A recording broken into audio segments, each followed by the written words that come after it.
Hello everyone. In this video we are going to discuss how do metals and non-metals react.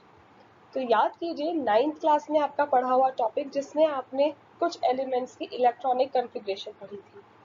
So electronic configuration के time पे हमने ये देखा था कि कुछ ऐसे एलिमेंट्स होते हैं जिनकी कॉन्फ़िगरेशन यानी कि जो उनका ऑक्टेट होता है, जो उनका आउटर मोस्ट शेल होती है वो कम्प्लीटली फिल होती है, और अगर उनकी कम्प्लीटली फिल होती है वो शेल तो वो दूसरी चीज़ों के साथ ज़्यादा रिएक्ट नहीं करती, और उनको हमने नोबल गैसेस या इनर्ट गैसेस बोला था। कोई भी एलिमेंट किसी दूसरे एलिमेंट के साथ तभी रिएक्ट करेगा जब उसे अपना ऑक्टेट कंप्लीट करने की ज़रूरत पड़ेगी। उसमें आपने कुछ एलिमेंट्स की इलेक्ट्रॉनिक कॉन्फ़िगरेशन पढ़ी थी, और यहाँ हम उन्हीं कॉन्फ़िगरेशन का यूज़ करके कुछ एग्जांपल्स को समझेंगे और उसके बेसिस पर समझेंगे कि मेटल्स और नॉन मेटल्स किस तरीके से दूसरी चीज़ों के साथ रिएक्ट करती हैं। एग्जांपल से स्टार्ट करते हैं। एग्जांपल लीजिए सोडियम का। सोडियम जो कि एक मेटल है। सोडियम की इलेक्ट्रॉनिक कॉन्फ़िगरेशन होती है 281, यानी कि जो उसकी के शेल होती है सबसे अंदर वाली शेल, उसमें 2 इलेक्ट्रॉन्स होते हैं। एल में 8 इलेक्ट्रॉन्स होते हैं और एम में 1 इलेक्ट्रॉन होता है। ऑक्टेट कंप्लीट करने के लिए उसको बाहर वाली अगर उसकी शेल होनी चाहिए उसमें 8 इलेक्ट्रॉन्स होने चाहिए। अब 8 इलेक्ट्रॉन्स इस वाली शेल में पूरा करने के लिए उसको या तो 7 इलेक्ट्रॉन्स लेने की ज़रूरत है, जबकि ज़्यादा इजी ये है कि ये इस एक इलेक्ट्रॉन को दे दे, यानी कि डोनेट कर दे।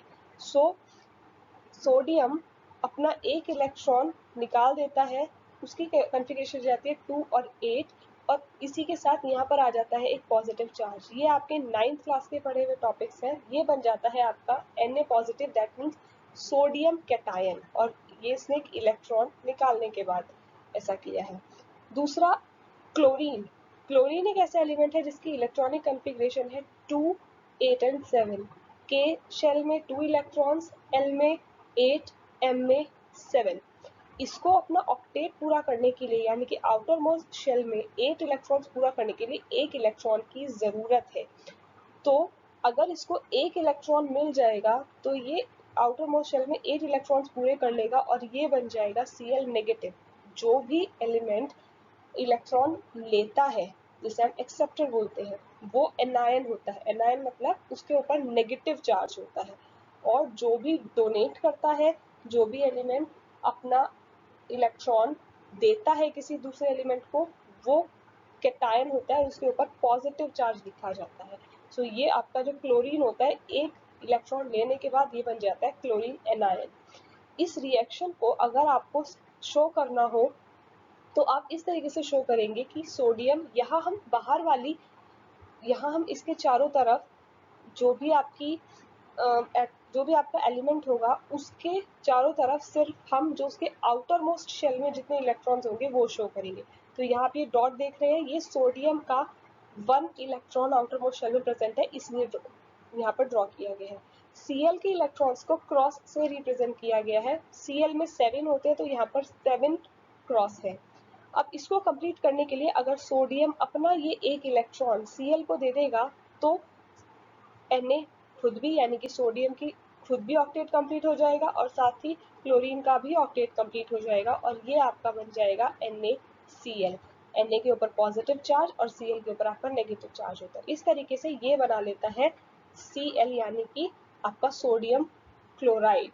Sodium and chlorine being oppositely charge attract each other. ये ऐसा क्या सोडियम किसी और इसी तरह के एलिमेंट के साथ रिएक्ट कर सकती थी?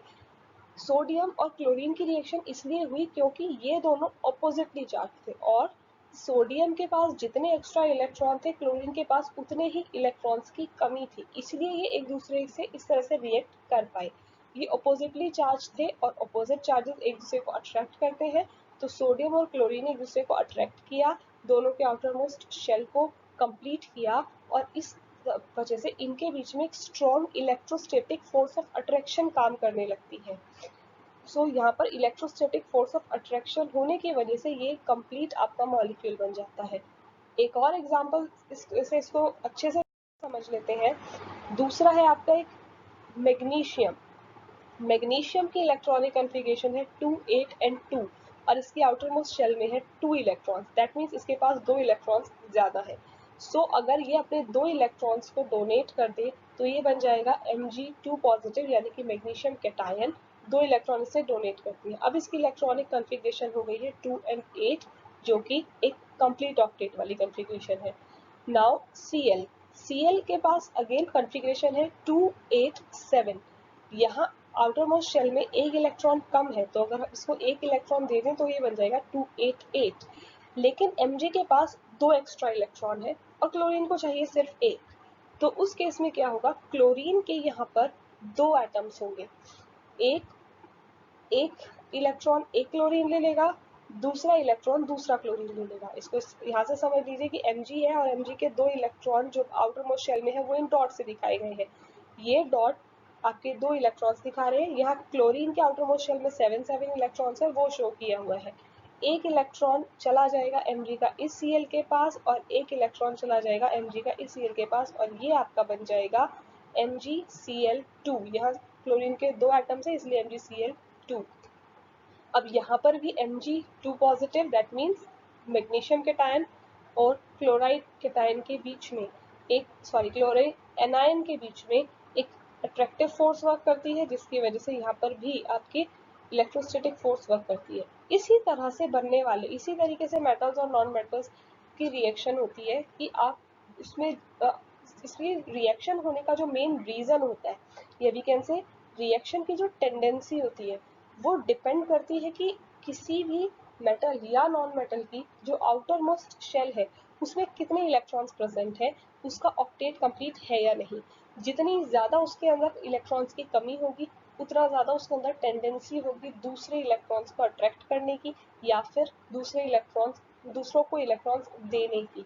अगर उसका ऑक्टेट कंप्लीट है तो वो लेस या फिर ऑलमोस्ट ना के बराबर ही रिएक्टिविटी शो करता है, और उन्हीं को हम नोबल गैस या इनर्ट गैसेस बोलते हैं। सो इस तरीके से जो कंपाउंड्स फॉर्म होते हैं, इनको कहा जाता है कि ये इलेक्ट्रॉन्स के ट्रांसफर से फॉर्म होते हैं। The compounds form in this manner by the transfer of electrons from a metal to a non metal are known as ionic compounds.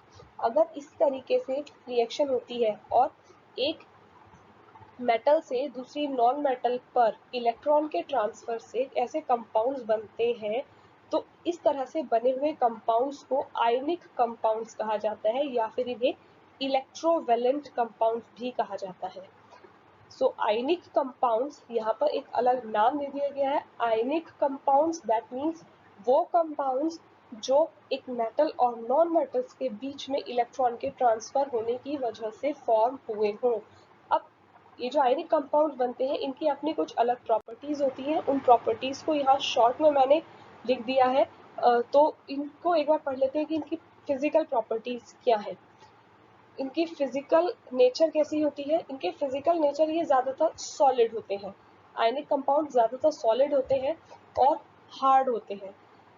ऐसा क्यों है, इनके अंदर ये जो सॉलिड नेस होती है या जो हार्डनेस होती है, वो किस वजह से होती है, वो इस वजह से होती है क्योंकि जो ये कंपाउंड होते हैं, इनके बीच में जो एटम्स होते हैं, उनके बीच में बहुत strong force of attraction work कर रही होती है, due to the strong force of attraction between positive and negative ions.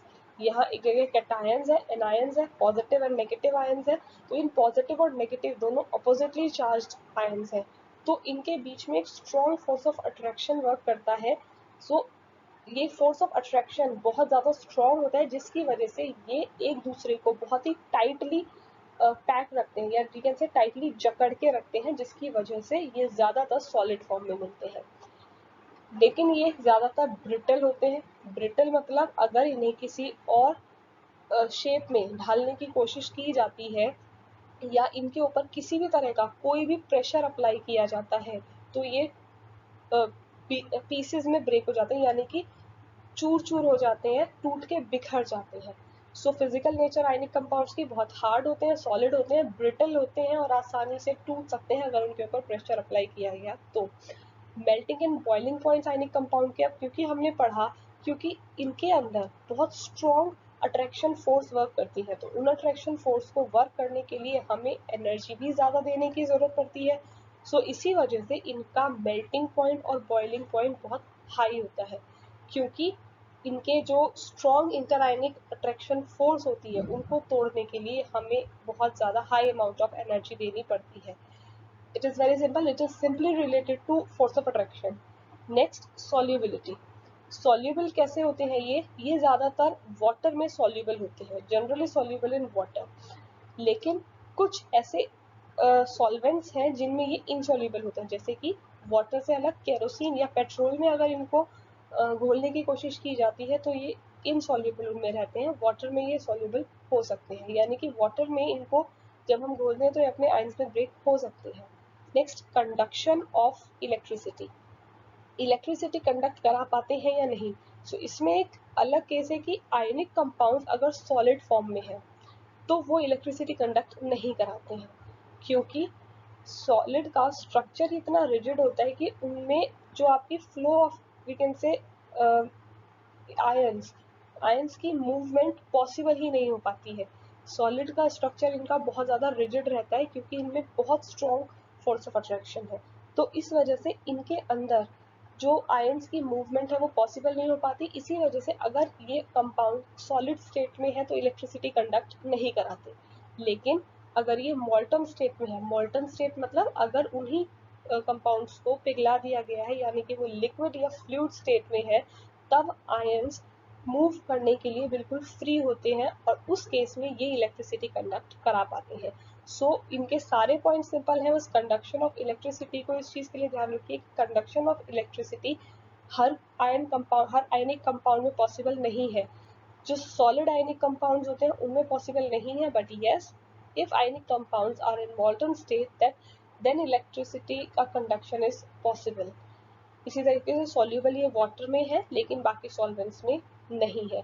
So this was the topic of how metals and non metals react, और उन्हीं से किस तरह से आयनिक कंपाउंड्स बनते हैं, और फिर हमने पढ़ी आयनिक कंपाउंड्स की प्रॉपर्टीज.